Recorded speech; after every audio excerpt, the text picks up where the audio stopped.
Hi everyone, this is my intro video to how to prepare for the Lakeland 50 for beginners.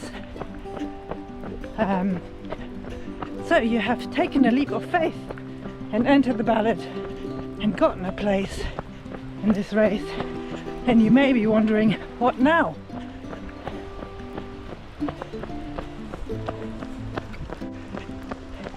Well, it's January now, and hopefully you've made a start and you're doing regular outings of at least an hour to 2 hours of easy running on the sort of terrain that is most similar to the Lakeland 50 where you are,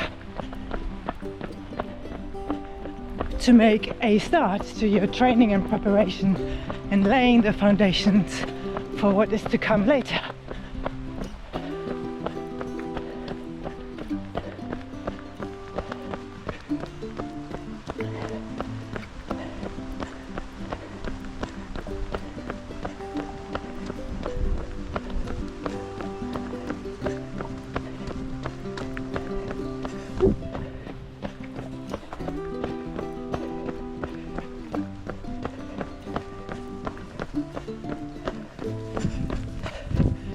I live about 10 minutes from the start, and I have done this race before, but my friend who I'm doing it with lives in another country, so I thought I would make this series of videos to show her what to expect and make sure we can complete the event together.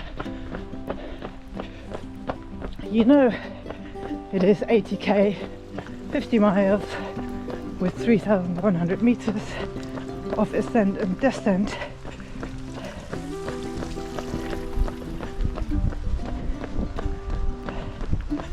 And you may know that it's not smooth tarmac like this, and that there are lumps and technical terrain on the route. I will recce these and video these to show her exactly what to expect.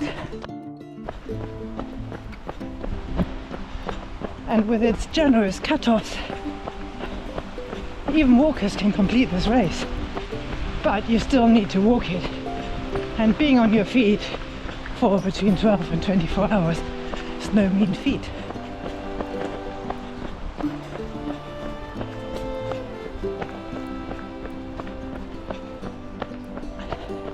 So start now and lay the foundations for that endurance work, to make sure your body is prepared later to absorb the training rather than break down and get injured.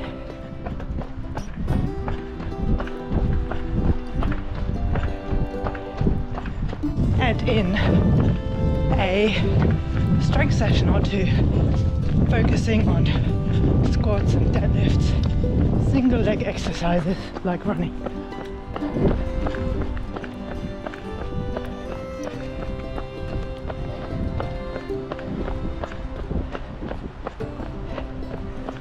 But make sure you are ready to absorb the training, because this is about staying the course and not doing too much too soon.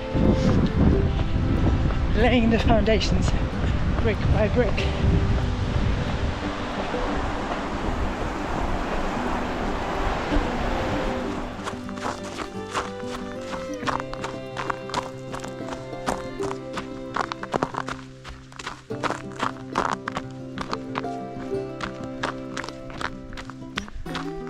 With regards to where you should be with your training right now, and sort of doing 2 hours of ultra running, which is not your long slow run, but involves walking up hills and walking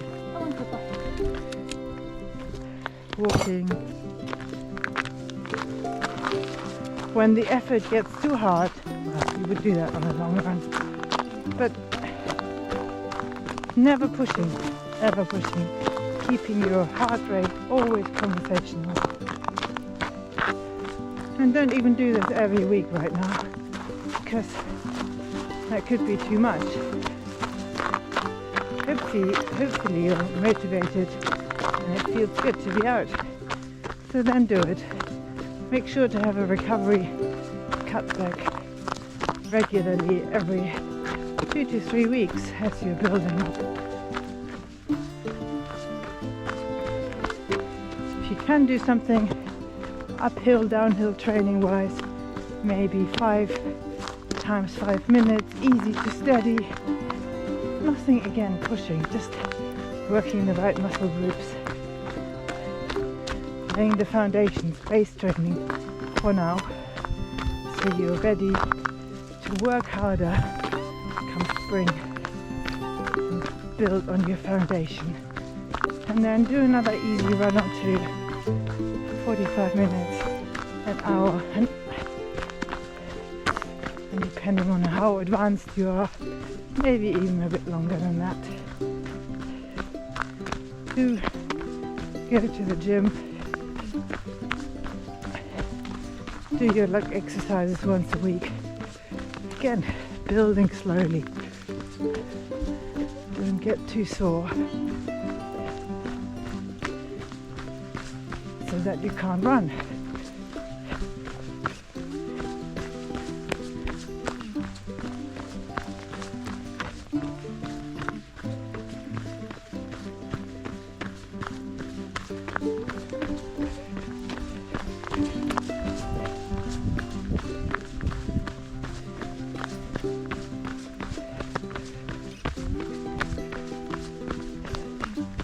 We will also cover navigation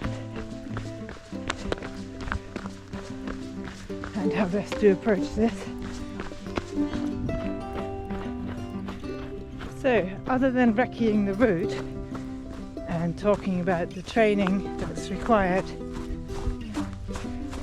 which is not getting overtrained and injured really, but able to build on the training that you're doing over time,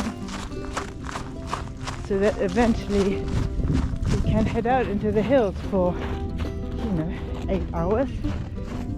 I would do a couple of back-to-backs, eventually 8 hours, maybe followed by 4 to 6 hours, to give you a good confidence booster. But you need to train up to that so your body can withstand it. What are we going to talk about in this video then? A bit about training, not overdoing it, I think is key, building slowly, and then also the conditions that you can expect can be very windy, very wet, unlikely that you'll encounter frozen ground like we have today. Eating on the go. They talk about ultra running being a picnic, but taking on calories is really, really key, and being able to do it while moving is something that you need to train your gut to be able to do. The kit, we'll talk about the kit.